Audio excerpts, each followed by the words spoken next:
नमस्कार दोस्तों, स्वागत है आपके अपने प्रिय चैनल इस्माइल फैमिली पर। दोस्तों, सच्चे हृदय से कमेंट बॉक्स में लिखे जय माता दी। माता रानी आपके सभी कष्टों को समाप्त करें, आपकी झोली खुशियों से सदैव भरी रहे। नवरात्रि में कन्याओं को गलती से भी ना खिलाएं ये 3 चीज़ें। दोस्तों, नवरात्रि का महापर्व 9 देवियां अर्थात 9 कन्याओं को समर्पित है। कन्या पूजन करने से हमारी समस्त पीड़ा दूर होती है। आपको बता दें कि इस बार माता रानी हाथी की सवार होकर पृथ्वी पर लोक पर पधारेंगी और भक्तों के सभी कष्टों को दूर करेंगे।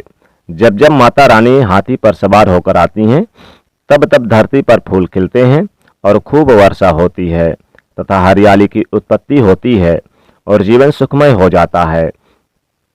इस बार शारदीय नवरात्रि बहुत ही शुभ और मंगलकारी माने जा रहे हैं।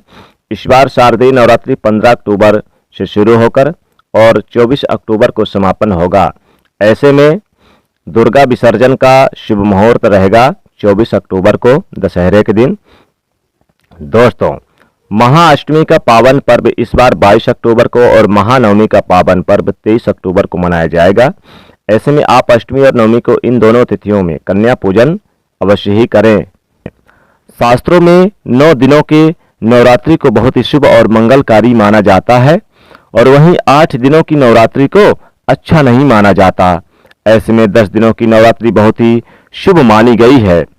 शास्त्रों के अनुसार नवरात्रि के दिनों में माता रानी का पूजन करने से, कन्या पूजन करने से माँ अवश्य यानी कि अभय का वरदान देती हैं, खुशियों को वरदान देती हैं और घर में जैसे सच्चे हृदय वाले कोमल व्यक्ति के सभी संकटों का निवारण माता स्वयं करती हैं।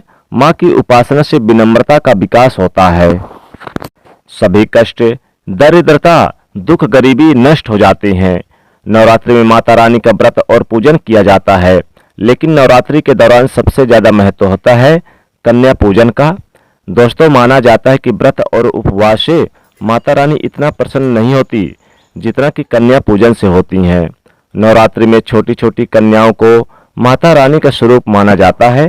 कन्याओं को भोग लगाया जाता है, उन्हें प्रसन्न किया जाता है और बदले में आशीर्वाद मांगा जाता है। कन्याओं को प्रसन्न करने के लिए गिफ्ट आदि उपहार वगैरह दिए जाते हैं। माना जाता है कि अगर कन्याओं को कोई भेंट दी जाए और उसे खुशी खुशी वे स्वीकार कर लें, तो इसका मतलब है माता रानी अर्थात माता वैष्णो ने वो भेंट स्वीकार कर ली। जिन पर कन्याएं प्रसन्न होती हैं, तो समझो उन्हें माता रानी का आशीर्वाद मिल गया और माता रानी की कृपा से उन्हें मुंह मांगा वरदान प्राप्त होता है। नवरात्रि में 2 साल से लेकर 10 साल तक की कन्या का पूजन होना चाहिए। अष्टमी अथवा नवमी को कन्याओं के पैर धोकर भोजन कराना, उपहार आदि देना श्रेष्ठ माना जाता है।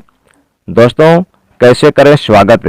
दोस्तों, कन्या जब आपके घर में आए तब सभी के पैरों को दूध से, पानी से उनके पैरों को धुलाना चाहिए। फिर उसके बाद कन्याओं को किसी साफ जगह पर जमीन पर कपड़ा बिछाकर बैठाना चाहिए। उनके माथे पर अक्षत, फूल और कुमकुम लगाना चाहिए। फिर उसके बाद भोजन ग्रहण करवाना चाहिए। लेकिन हमेशा याद रहे, कन्याओं की थाली में 3 पूरियां कभी न रखें, इसे शुभ नहीं माना जाता। 3 पूरियां तथा 3 रोटियां मरने के लिए निकाली जाती है और जेल में कैदियों के लिए दी जाती है। ऐसे में कन्याओं को उनके थाली में 3 पूरी कभी ना दें, लेकिन 1-2 करके पूरियां दे सकते हैं। इससे 3 संख्या बढ़ जाती है। दोस्तों, कन्याओं को खाना खिलाने के बाद अंत में कन्याओं के सर पर लाल चुनरी ओढ़ाना चाहिए और भोजन में आपको खीर, पूरी, हलवा तथा आलू की सब्जी, छोले भटूरे वगैरह की सब्जियां खिलानी चाहिए। पनीर आदि भी खिलाया जाता है, लेकिन भूल से भी लहसुन और प्याज का इस्तेमाल कभी ना करें, अन्यथा अनर्थ हो जाएगा। अक्सर कई लोग कन्याओं को कुरकुरे का पैकेट, चिप्स वगैरह पैकेट खिलाते हैं, जो कि ये घोर अनर्थ माना जाता है, क्योंकि इसमें लहसुन प्याज का इस्तेमाल होता है, जिसके कारण आपका व्रत खंडित हो सकता है। माँ दुर्गा क्रोधित हो सकती हैं। जहां आपने 9 दिनों तक लहसुन प्याज का परहेज किया, लेकिन आपकी एक गलती पूरे व्रत को खंडित कर सकता है। कन्याओं को डब्बाबंद कोई भी ऐसी चीज ना दें जिसमें से लहसुन प्याज होता हो। कई चीजें तो ऐसी होती हैं जो मार्केट में जिसके अंदर लहसुन प्याज का इस्तेमाल होता है। ऐसा आप कभी मत करना। दोस्तों, कई लोग कन्या पूजन में खाना घर पर नहीं बनाते और मार्केट से रेडीमेड लाकर खिला देते हैं तथा वहीं दही जलेबी खिलाते हैं, जो कि शुभ नहीं माना जाता। आप दही जलेबी खिला सकते हैं, परंतु माता को घर का बना हुआ शुद्ध भोजन ही अति प्रिय है। खासकर नवरात्रि के दौरान घर में पक्का खाना अवश्य बनाना चाहिए, जैसे पूरी, हलवा, खीर, पकौड़े। माता रानी बहुत प्रसन्न है ये चीजें। घर का बना पक्का खाना ही कन्याओं को खिलाना चाहिए। हमेशा याद रखें, कन्याओं को प्लास्टिक के दोने में खाना नहीं खिलाना चाहिए। ऐसे बर्तन पूजा पाठ के लिए शुद्ध नहीं माने जाते, अशुभ होते हैं। कन्याओं को हमेशा स्टील के बर्तन या फिर पत्ते से बने बर्तन में भोजन कराना चाहिए, बहुत ही शुभ माना जाता है। दोस्तों, भोजन कराने के बाद कन्याओं की थाली में एक लौंग जरूर रखना चाहिए, क्योंकि लौंग देवी शक्ति तथा दुर्गा माता को बहुत प्रिय है। लौंग माता शक्ति का प्रतीक होता है। लौंग से नवदुर्गा का वास होता है लौंग में। इन 9 दिनों में माता रानी को लौंग का भोग जरूर लगाया जाता है, बहुत ही प्रिय है। इसलिए कन्याओं की थाली में चुपचाप एक लौंग जरूर रख दें, आपका भाग्य चमक जाएगा। माता लक्ष्मी आपके जीवन में धन की कोई भी कमी नहीं होने देंगी। आपको बता दें कि कन्याओं को उपहार में क्या दें। कन्याओं को खुश करने के लिए उनकी थाली में दक्षिणा डालें, ताकि आपके घर में संपन्नता बनी रहे तथा धन की कोई भी कमी ना हो। कन्याओं को कोई सुंदर सा गिफ्ट दे सकते हैं। शास्त्रों में बताया जाता है कि कन्या जितना खुश होती हैं, माता रानी उतना ही जल्दी फल की प्राप्ति प्रदान करती हैं। ऐसे में आप कन्याओं को चॉकलेट बॉक्स दे सकते हैं तथा खूबसूरत कपड़े दे सकते हैं।